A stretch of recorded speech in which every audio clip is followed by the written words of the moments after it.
Hello, Gregg Sueur for Online Tennis Instruction. I'm going to share with you one of my favorite volley drills I think you can really get a lot out of. So recently at a doubles clinic, we had two players, particularly on the forehand side, that were making extra sort of movements here with their wrists right after contact or right at contact, right? So really trying to help them to sort of silence the wrist, silence the elbow, and then volley as a unit from the shoulder, right? So really when it comes to the volleys, we want to try to eliminate timing by eliminating these extra moves right here, either by lengthening the arm out or adding the wrist movement, right? Also, we don't really want to hit too much slice in the ball because the ball sits up, but also it takes a lot of timing. So, we generally recommend hitting a little bit of a flatter volley. Not only is it easier to time, but also on the end result on the other side of the net, a flatter ball actually will skid forward and give your opponent a more difficult time trying to hit a passing shot or lob, because it's very difficult to get below the ball, number one. Number two, because the ball's skidding forward, they're really rushed for time. So anyway, here's a drill that I did as a junior growing up, and I recommend to players who either take a big backswing or end up finishing low, or even add their wrist movements, because this drill here really doesn't allow you the time to do those extra moves. Now, one way you can do it incorrectly, if you stand up here and you try to cut the ball, right? That's not what we're trying to do or trying to achieve with this drill. So it's not a perfect drill in the sense that the racket's a little bit open, but we want to just hit the ball back kind of in a sort of a flatter type ball without adding extra kind of spins or cuts, right? So what I want to do for the forehand, I'm going to start sideways, and I'm going to put my racket out. If you look from behind here, it's like about a 45-degree angle. See how the racket's above my hand, but it's leaning this way, all right? It's not straight up and down, or it's not in this position.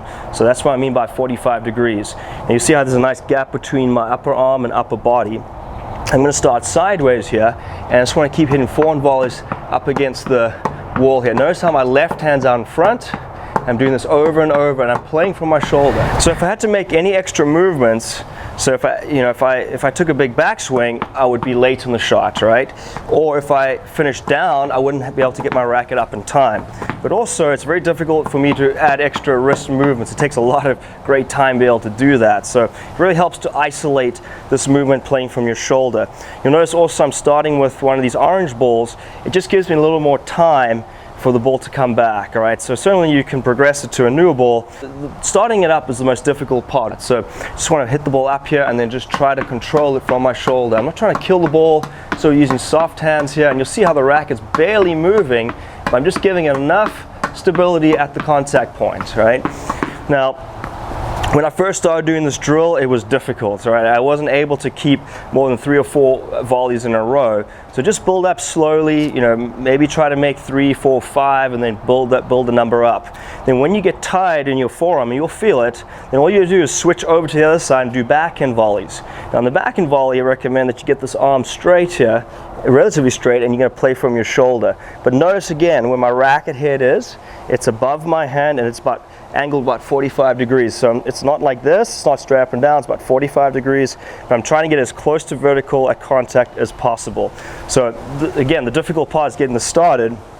Hit the ball up, and I'm going to play from my shoulder, keep my arm straight. And notice how I'm staying sideways, got my left hand back. I'm just really isolating that left arm. All right, let's see it again. Really isolating this move here. And then once you feel fatigue in your arm, immediately switch to the forehand side, because it's your body's way of telling you, hey, I'm getting tired. You don't want to hurt your elbow or anything, develop any sort of tennis elbow. So then you switch to the forehand side. You see how I'm sideways. You can start to add a step a little bit as you get better at this, but really this drill is designed to really isolate and moving the racket as a unit from the shoulder. I give you a different perspective from behind. You'll see how the racket's 45 degrees this way. Now I want to get as close to vertical as I can, but again, because it's coming off a straight wall, the ball's going to do this, so I have to counter that. So I'm just lining my strings up perpendicular to the falling ball, all right? So I'm just going to push back up that path. So get started here, I'm going to be sideways. See how my left hand is on the same side as the hitting side, all right? Just over and over here. And then once I get tired, then what I'll do is I'll switch over to my backhand. All right, so my arm will be straight here, and I'm going to pop pull up here, and I want to try to keep my left hand back, and I'm sideways all the way through here. Whoops. See, I'm playing from a unit. I'm trying to silence the elbow and my wrist. But this is a great drill. You can do this anywhere. If you can find a space in your garage, in your basement, or somewhere at home, we have a nice open wall like this, you can practice each day, and you'll notice a massive improvement in your volley. You'll be able to stick the ball, you'll be able to hit penetrating volleys that stay low and give your opponent a lot of difficulty on the other side, because the ball's skidding and staying low. It's difficult for them to get under the ball to hit effective passing shots, but also to lob. So give this drill a try and let us know how you get on.